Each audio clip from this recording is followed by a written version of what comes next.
আমিসা নামক 7 বছরের একটি মেয়েকে ধর্ষণ করে হত্যা করা হয়েছে।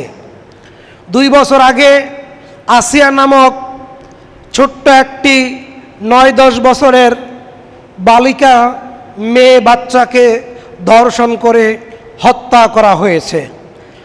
আল্লাহ সুবহানাহু ওয়া তাআলা এই ধর্ষণ, এই জেনা বন্ধের জন্য কি ব্যবস্থা দিয়েছেন এটা আমাদের জানতে হবে। আল্লাহ পাক বলেন, ওয়ালা তাকরাবুজ জিনা ইন্নাহু কানা ফাহিশাতাও ওয়া সাআ সাবিলা, তোমরা জেনার নিকটবর্তী হইও না, তোমরা অবৈধ পাপ কাজের নিকটবর্তী হইও না। ইন্নাহু কানা ফাহিশাতান, নিশ্চয়ই এটা অশ্লীল কাজ, ওয়া সাআ সাবিলা, এটা নিকৃষ্ট পথ। আল্লাহ পাক জেনা ধর্ষণকে পাপের কথা উল্লেখ করেছেন, অশ্লীল কাজ বলেছেন। পাপের কাজ, অশ্লীল কাজ, নোংরা কাজ, খারাপ কাজ, সামাজিক ব্যাধি, মানসিক ব্যাধি, মানসিক রোগ, মুসলিম সমাজ ধ্বংসের কারণ, একথা আল্লাহ বলেছেন। ওয়ালা তাকরাবুজ জিনা ইন্নাহু কানা ফাহিশাতান ওয়া সাআ সাবিলা, তোমরা জেনা, ব্যভিচার, পাপ কাজ, এই পাপ কাজ, হারাম কাজের নিকটবর্তী হইও না। আল্লাহ সুবহানাহু ওয়া তাআলা বলেন, ওয়াকরনা ফি বুয়ুতিকুন্না ওয়ালা তাবাররাজনা তাবাররুজাল জাহিলিয়াতিল উলা, হে পৃথিবীর বিশ্বাসীরা, হে পৃথিবীর ইমানদার নারী মহিলাগণ, তোমরা শুনে রাখো।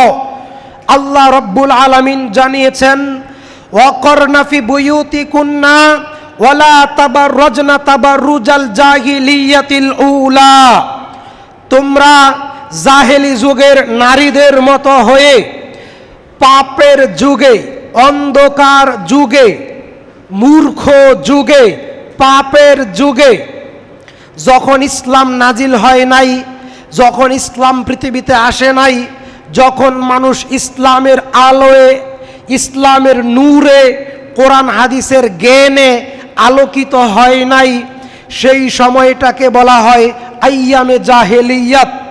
সেই জাহেলি যুগের নারীদের মতো অর্ধনগ্ন, নগ্ন, বেহায়া, বেগানা, বেলাল্লা, ছোট কাপড়, ফিটিং কাপড়, হারাম কাপড়, পাতলা কাপড়, এই সমস্ত কাপড় পরিধান করে তোমরা ঘর থেকে বের হইও না। আল্লাহ একথা জানিয়েছেন, ওয়াকরনা ফি বুয়ুতিকুন্না ওয়ালা তাবাররাজনা তাবাররুজাল জাহিলিয়াতিল উলা, তোমরা অন্যায়, অশ্লীল, পাপাচার, খারাপ পোশাক পরে ঘর থেকে বের হইও না জাহিলি যুগের নারীদের মতো করে।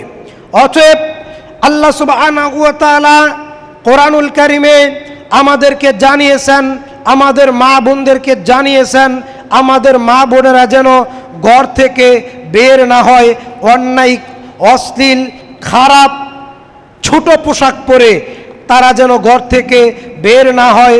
এই কথা আল্লাহ সুবহানাহু ওয়া তাআলা ১৫০০ বছর আগে কোরআনুল কারীমে জানিয়ে দিয়েছেন।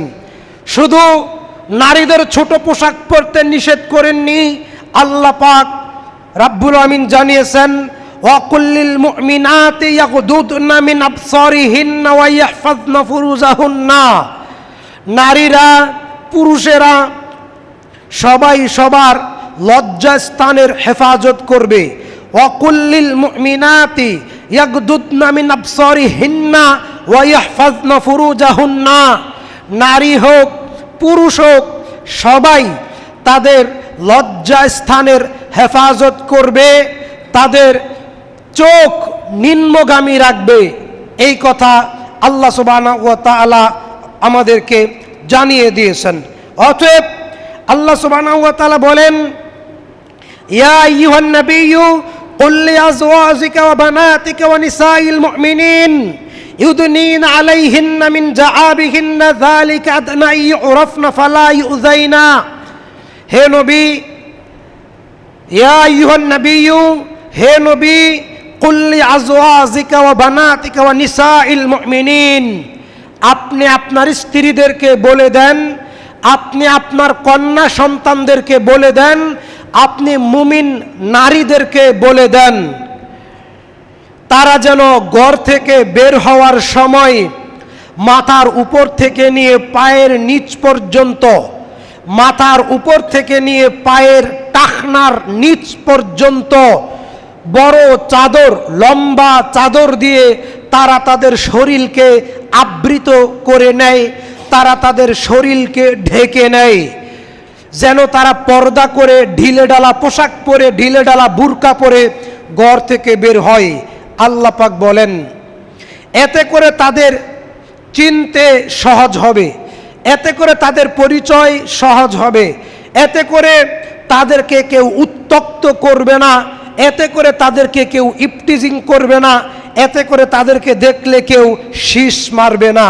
আল্লাহ পাক বলেন, মিন জাআবিহিন্না যালিকা আদনা ইউরাফনা ফালা ইউযাইনা। আল্লাহ পাক বলেন, তাদেরকে কেউ উত্ত্যক্ত করবে না, তাদের চিনতে সহজ হবে, তাদের সম্মান বৃদ্ধি পাবে, তাদের মর্যাদা বৃদ্ধি পাবে, তাদের সতীত্বের, তাদের চরিত্রের, তাদের সম্মানের, তাদের ইজ্জতের হেফাজত হবে। সুবহানাল্লাহ। কাজেই আমাদের উচিত আল্লাহ রাব্বুল আলামিনের কথাকে মেনে নেওয়া, আমল করা। শোনেন, পর্দা শুধু একটি কাপড় দিয়ে নিজেকে আবৃত করা নয়, পর্দা বলতে নিজেকে কাপড় দিয়ে ঢেকে রাখা নয়। সম্মানিত প্রিয় হাজিরিন, পর্দা হচ্ছে ফরজ ইবাদত। পর্দা হচ্ছে কি? ফরজ ইবাদত।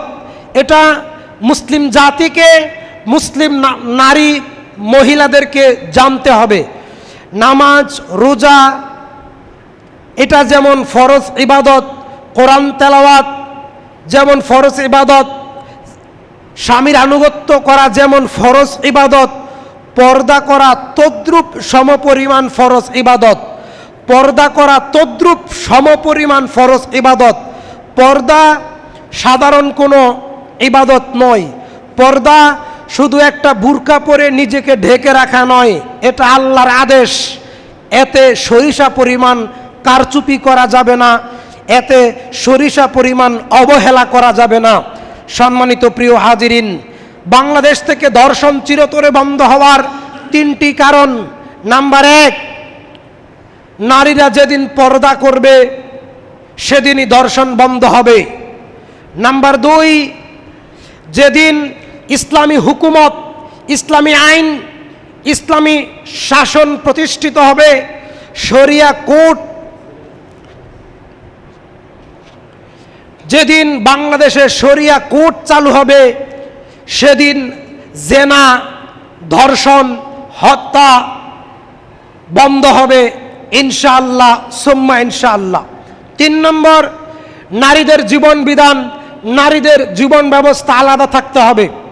নারীদের শিক্ষা ব্যবস্থা আলাদা, পুরুষের শিক্ষা ব্যবস্থা আলাদা। নারীদের কর্মসংস্থান আলাদা, পুরুষদের কর্মসংস্থান আলাদা।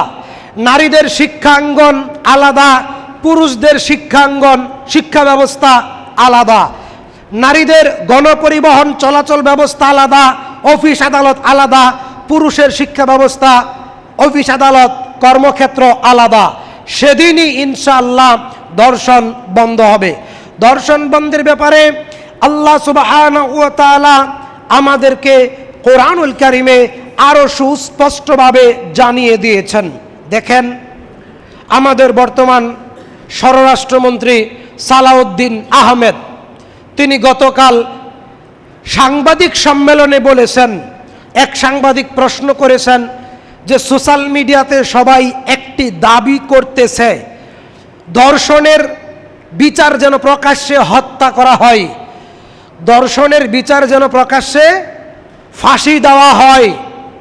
এই ব্যাপারে আপনার মতামত কি? এই সালাউদ্দিন আহমেদ আল্লাহর ওলি বান্দা, তিনি বলেছেন আমরা তো মধ্যযুগে নাই। আমরা কোন যুগে নাই? মধ্যযুগে নাই, আমরা আধুনিক যুগে। আমরা মধ্যযুগে নাই। মধ্যযুগ মানে কোরআনের আইন অতীত হয়ে গেছে, কোরআনের আইন দুর্বল হয়ে গেছে, কোরআনের আইনে সমাজ ব্যবস্থা ঠিকঠাক মতো চলবে না, কোরআনের আইনে মানুষের শান্তি ও মুক্তি মিলবে না। তার কথার বিপরীতে এই অর্থ দাঁড়ায়। তিনি বলেছেন আমরা মধ্যযুগে নাই, আমরা আধুনিক যুগে। অথচ এই সালাউদ্দিন আহমেদ নির্বাচনের পূর্বে, এই ফখরুল ইসলাম আলমগীর নির্বাচনের পূর্বে বলেছিলেন যদি আমরা ক্ষমতায় যাইতে পারি তাহলে ইনশাআল্লাহ আমরা মদিনার ইসলাম বাস্তবায়ন করব। কিসের ইসলাম? মদিনার ইসলাম। মদিনার ইসলাম মানে কোরআনের আইন, মদিনার ইসলাম মানে হাদিসের আইন, মদিনার ইসলাম মানে ইসলামিক হুকুমত প্রতিষ্ঠা করবে। এই ব্যক্তিবর্গ বলেছিলেন। আজ ক্ষমতার চেহারায় পৌঁছায়া, ক্ষমতার সিংহাসনে পৌঁছায়া, মানুষের প্রভু হইয়া কোরআনের আইন বাস্তবায়নের ব্যাপারে তিনি বলছেন আমরা তো মধ্যযুগে নাই। যদি কোরআনের আইন বলবৎ থাকতো তাহলে সালাউদ্দিনেরও ফাঁসি দেওয়া হতো। কারণ 4353 নম্বর হাদিস, আয়েশা রাদিয়াল্লাহু তাআলা আনহা বলেন রাসূল সাল্লাল্লাহু আলাইহি ওয়াসাল্লাম বলছেন 3 শ্রেণীর মানুষের বেঁচে থাকার কোনো সুযোগ নাই। আবু দাউদের 4353 নম্বর হাদিস, আয়েশা রাদিয়াল্লাহু তাআলা আনহা বলেন রাসূল সাল্লাল্লাহু আলাইহি ওয়াসাল্লাম বলছেন লা ইয়াহিল্লুন, 3 শ্রেণীর মানুষের বেঁচে থাকার কোনো সুযোগ নাই। দাম ইমরিইন মুসলিমিন ইয়াশহাদু আল্লা ইলাহা ইল্লাল্লাহ, যে ব্যক্তি বলবে এক আল্লাহ ব্যতীত হক কোনো মাবুদ নাই, ও আন্না মুহাম্মাদ রাসূলুল্লাহ, মুহাম্মদ সাল্লাল্লাহু আলাইহি ওয়াসাল্লাম আল্লাহর রাসূল, এই কথা সাক্ষ্য যে দিবে তাকে হত্যা করা যায় না। যে ব্যক্তি এই সাক্ষ্য দেয় তাকে হত্যা করা যায় না, হারাম। আর 3 শ্রেণীর মানুষকে হত্যা করতে হয়। নাম্বার 1, যে ব্যক্তি বিবাহ করার পর জেনা করে, যে ব্যক্তি বিবাহ করার পর জেনা করে তাকে হত্যা করতে হয়, তার বেঁচে থাকার কোনো সুযোগ নাই। নাম্বার 2, যে ব্যক্তি কোরআনকে, হাদিসকে, আল্লাহকে, ইসলামকে নিয়ে কটু মন্তব্য করে, কোরআনকে, হাদিসকে, ইসলামকে কটু মন্তব্য করে, কুরুচিপূর্ণ মন্তব্য করে, অবহেলা করে, তুচ্ছতাচ্ছিল্য করে, গালি দেয়। যেমন সাবেক ফ্যাসিবাদ সরকারের আমলে আমরা দেখেছি অনেক নেতারা বলেছেন যে কোরআন হচ্ছে বর্বর আইন। বর্বর মানে সবচেয়ে নিকৃষ্ট, এটা ফ্যাসিবাদী আমলের নেতাদের বাণী। কোরআন হচ্ছে নিকৃষ্ট বর্বর আইন। কোরআনের আইন যেমন চুরি করলে হাত কাটো, কার আইন? কার আইন? আল্লাহর আইন। চুরি করলে হাত কাটো, জেনা করলে, বিবাহিত হলে গাছের সাথে বাঁধো, গাছের সাথে বেঁধে পাথর নিক্ষেপ করে অথবা চাবুক দিয়ে পিটায়া, লাঠি দিয়ে পিটায়া, হাড্ডি মাংস গোস্ত বাতাসের সাথে উড়াইয়া দেও প্রকাশ্যে দিবালোকে, এটা কোরআনের আইন। জেনা করলে প্রকাশ্যে ফাঁসি দিতে হবে, প্রকাশ্যে গুলি করে হত্যা করতে হবে, প্রকাশ্যে গলা থেকে দেহটা আলাদা করে দিতে হবে। এটা কার আইন? আল্লাহর আইন। এটা ফ্যাসিবাদ সরকারের আমলে নেতারা বলতো যে এই আইন বর্বর আইন। ঠিক একই ভাষায় বর্তমান স্বরাষ্ট্রমন্ত্রী বলছেন যে আমরা তো মধ্যযুগে নাই। ভাষা এক, শব্দ ভিন্ন, নীতি এক, উদ্দেশ্য এক, শব্দ ভিন্ন। অতএব যারা তাদের অনুসরণ করেন, যারা তাদের সমর্থন করেন, যারা তাদেরকে ভালোবাসেন, রাসূল সাল্লাল্লাহু আলাইহি ওয়াসাল্লাম বলছেন মান তাশাব্বাহা বিকওমিন ফাহুয়া মিনহুম, তাদের সাথেই তাদের হাসর নাসর হবে। আবু দাউদের বর্ণনা। 3 শ্রেণীর মানুষকে হত্যা করতে হয়। নাম্বার 1, যে ব্যক্তি জেনা করার পর, বিবাহ করার পর জেনা করে। এই যে মিরপুর পল্লবীতে 2 দিন আগে 7 বছর বয়সী 2য় শ্রেণীতে পড়ুয়া রামিসা নামক একজন মেয়েকে, ছোট্ট একটি মেয়েকে ধর্ষণ করলো, তারপর হত্যা করলো। নাউজুবিল্লাহ। আমরা আর কত দেখব? স্বাধীনতার 54 বছর গেছে, তারপরেও আমরা একটা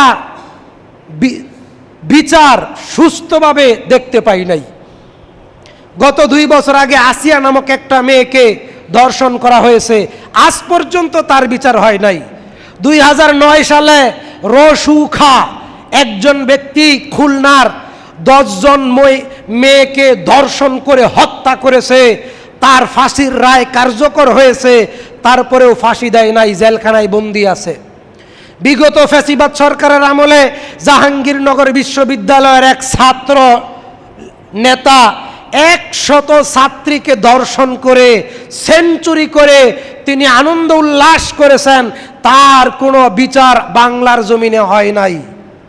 অতএব চিরতরে যদি বাংলাদেশ থেকে ধর্ষণ বন্ধ করতে চান তাহলে একটাই বিধান, তা হচ্ছে প্রকাশ্যে ফাঁসি দিয়ে দিতে হবে। পত্রপত্রিকা, সাংবাদিক, মিডিয়া, ইউটিউব, ফেসবুক সবাইকে খবর দিয়া ঢাকার রাজধানীর শাপলা চত্বরে রামিসার ধর্ষণকারী ব্যক্তি, আসিয়ার ধর্ষণকারী ব্যক্তি, আরও অনেক নাম অজানা, নাম না জানা ব্যক্তির লাশ ফাঁসিতে ঝুলাইয়ে দিতে হবে শাপলা চত্বরের প্রাণ কেন্দ্রে, রাজধানীর প্রাণ কেন্দ্রে। এটা হচ্ছে কোরআনের বিধান। একটা ফাঁসি যদি দেওয়া হয় ইনশাআল্লাহ কিয়ামত পর্যন্ত না, 100 বছর পর্যন্ত বাংলার জমিনে কেউ দ্বিতীয়বার জেনা করার দুঃসাহস করবে না। কেন দিন দিন জেনা বৃদ্ধি পাচ্ছে? ওই যে বিচার হয় না, এজন্যে। সম্মানিত হাজিরিন, উবাদা ইবনে সামিত রাদিয়াল্লাহু তাআলা আনহু বলেন, রাসূল সাল্লাল্লাহু আলাইহি ওয়াসাল্লাম বলছেন, খুযু আন্নী ক্বাদ জাআলাল্লাহু লাহুল সাবিলান আল বিকরু বিল বিকরি জালদু মিয়াতিন ওয়া তাগরিবু আমিন ওয়াস সাইয়্যিব বিস সাইয়্যিব জালদু মিয়াতিন ওয়া রাজমু। সহিহ মুসলিমের 5409 নম্বর হাদিস। একজন ছাত্র যদি আরেকজন ছাত্রীর সাথে জেনা করে, একজন বয়ফ্রেন্ড যদি আরেকজন গার্লফ্রেন্ডের সাথে জেনা করে, একজন কলেজ বিশ্ববিদ্যালয়ে পড়ুয়া ছাত্রছাত্রী প্রেমিক প্রেমিকা যদি জেনা করে, বেআইন যদি জেনা করে, রাসূল সাল্লাল্লাহু আলাইহি ওয়াসাল্লাম বলছেন তারা যদি অবিবাহিত হয় তাহলে তাদেরকে 100 জালদু মিয়াতি ওয়া তাগরিবু আমিন, 100 বেত্রাঘাত করো, তারপর 1 বছরের জন্য এলাকা থেকে বিতাড়িত করে দাও। তাহলে এদেশের হাজার হাজার বিশ্ববিদ্যালয়ে পড়ুয়া ছাত্রছাত্রীকে 100 দুর্রাক মারতে হবে। ঠিক না বা ঠিক? হাজার হাজার ছাত্রছাত্রী আছে আবাসিক হোটেলে জেনা করে, হাজার হাজার শিক্ষার্থী আছে এই দেশে আছে যারা নামধারী মুসলমান পরিবারের সন্তান, তাদের 100 বেত্রাঘাত করতে হবে, 100 দৌড়া মারতে হবে। আর যদি বিবাহিত হয়, রাসূল সাল্লাল্লাহু আলাইহি ওয়াসাল্লাম বলেন ওয়াসাইয়্যিবু বিস-সাইয়্যিবি জালদু মিয়াতিন ওয়া রাজমু, তাহলে তাদেরকে রজম করতে হবে। তাহলে তাদেরকে রজম মানে কোমর পর্যন্ত মাটিতে গেড়ে ইট পাথর দিয়ে ঢিলাইয়া মেরে ফেলতে হবে। এটা হচ্ছে জেনার ভয়াবহ শাস্তি। সম্মানিত হাজিরিন, আমরা আপনাদেরকে আরো স্পষ্টভাবে খোলাখুলি করে বলতে চাই,